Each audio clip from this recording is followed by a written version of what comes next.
Hello everyone, this is again USA Canada Visa Help and welcome to our channel. So today we will be discussing about how to select an university in US that fits your profile and also you can afford the university tuition fee. So let's get started, and first let's search by US News. So if you search by US News in Google, you will find US News ranking, and here you have to go to education, tab education, and then colleges, and from colleges you go to further down in national universities. You see this one, national universities.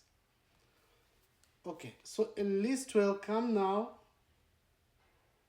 and the list contains 439 results. So these are the best universities in US, and also these are the best universities in the world, because US universities are much better in quality in the world. So what happens next is you can search by table view here. You see, table view. And now sort by ranking high to low. Select this, okay? And now you have to search by tuition and fees. If you can afford $25,000, just do $25,000, and the result will be like this. Okay, so you will find 130 results. So you will be able to analyze 130 universities that match your profile, like affordability, from the affordability perspective. Okay, but keep in mind, if you are an excellent student, you can go for the best 100 universities in US. If you are a very good student, then you can go for the first to 200 universities in US.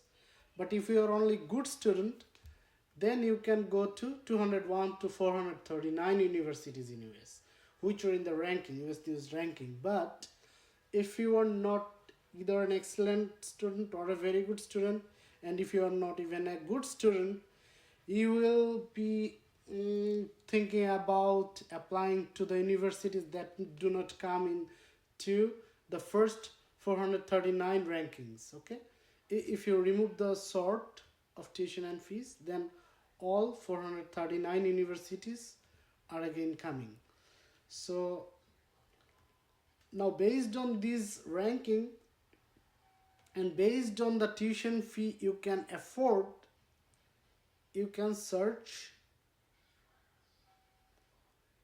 for the universities that match your affordability level and the profile.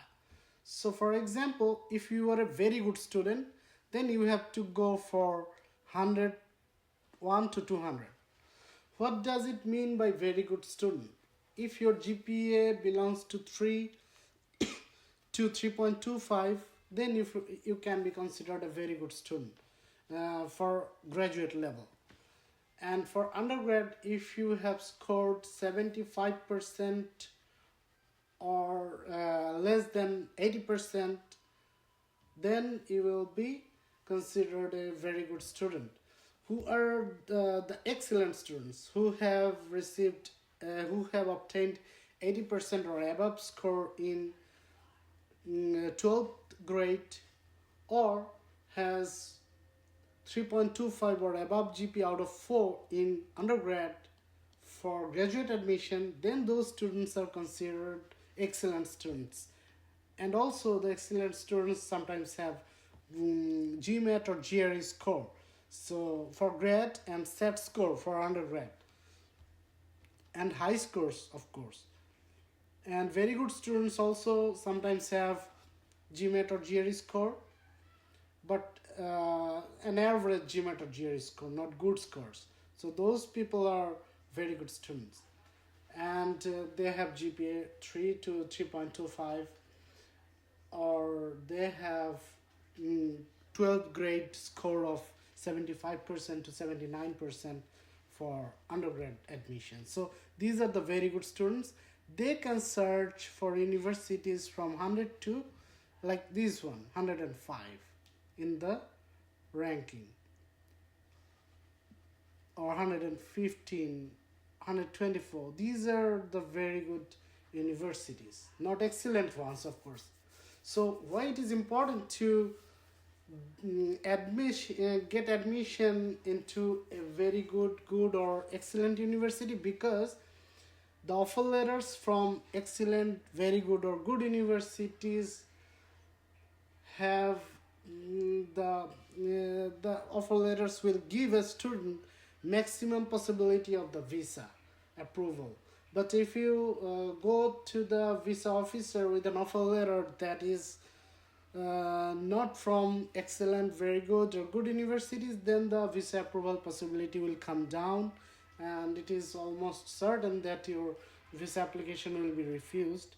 In almost every case this happens, but of course sometimes visa officers may consider other factors, not only the university ranking, but in general it happens that you should have a good offer letter, or very good or excellent offer letter. So if you're a very good student, you can search by these universities and go to the websites of these. For example, if you're a very good student, go to the website of University of Central Florida and let's check what is their admission requirement and whether you qualify for it. Okay, so this is University of Central Florida, and now you go to admission and you see what their requirements are. For freshmen, what is their requirement? Freshman means undergrad, and graduate means grad. So for graduate admissions and requirements, for example, you go there and you can go for the detail. So they need 3 or more. So I told you that 3.25 to 4 is the requirement for excellent universities. So for very good universities in general, they require 3 to 4, 3 or above, not 3.25 to above, but in some cases they require 3.25 or above, but in general they require 3 or above. So this is how you understand their GPA requirements for grad admission, and test score. Like if you go to their test score requirement, you will see what happens. So GRE, GMAT, and also for TOEFL, IELTS score, they require this course. Okay, so these are requirements, and in general you need to have a very good score for admission into a very good university, and an excellent score in GMAT, GRE, or SET for undergrad for excellent university. So this is how you will search for the universities. Just copy and go to Google and drop that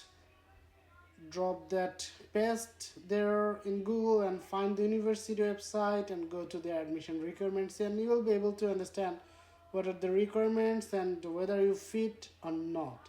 And you already sorted them based on tuition and fees that you can afford. So the universities always are coming that require this much tuition fees. So this is already affordable, but now what you have to do is you have to meet the requirements. Okay, so this is how you will search. But if you are a good student, not an excellent or very good student, what do you do? Then you go to 201 to 439.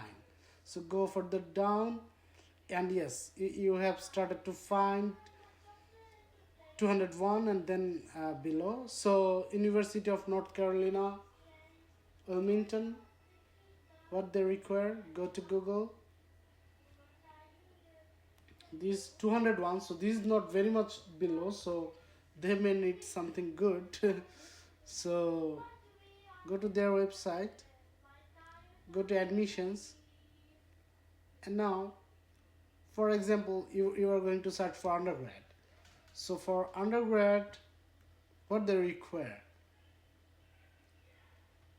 if you are currently enrolled in high school, please review here for an overview of first year admission criteria.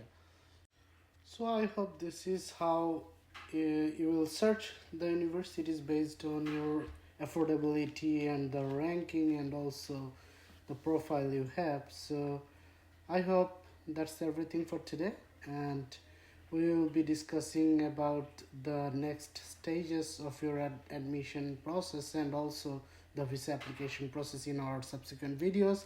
So keep watching our videos. Thank you so much. Have a good day. Bye.